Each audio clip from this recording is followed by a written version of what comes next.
मुंबई अहमदाबाद राष्ट्रीय महामार्गाचे काँक्रिटीकरण करण्याचे काम गेल्या वर्षभरापासून सुरू आहे।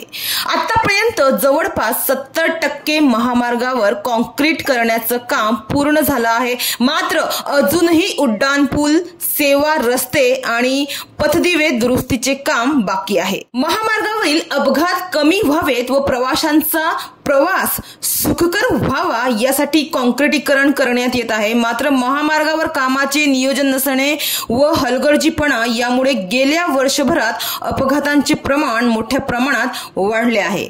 महामार्गावरील अपूर्ण काम, नियोजन शून्य यामुळे अनेक नागरिकांना म्हणजेच दुचाकीस्वार प्रवासी यांना आपले प्राण गमवावे लागले आहेत आणि आजही या मार्गावर बळी जातच आहे। मुंबई अहमदाबाद राष्ट्रीय महामार्गावरील दुर्वेस, हालोली, मेंढवण, चारोटी, महालक्ष्मी, धानिवरी, आंबोली, तलासरी, उड्डाणपूल, सूत्रकार फाटा अशा विविध ठिकाणी अपघात होण्याचे प्रमाण वाढले आहे। महामार्गावर अपघात होण्यामागे सर्वात मोठे कारण हे अनेक ठिकाणी असलेले अपूर्ण काम व वाहन चालकांचा बेशिस्तपणा असल्याचं दिसून येत आहे। वाहन चालकांनी वाहतुकीचे नियम पाळावेत असे महामार्ग पोलिसांकडून सांगण्यात येत आहे, तर एकीकडे महामार्गाचे काम सुरू असल्याने वाहतूक कोंडीचा त्रास वाहन चालकांना सहन करावा लागत आहे। अपघात होत आहेत तरी सुद्धा मात्र टोल वसूल केलं जात आहे। हे दुर्दैव।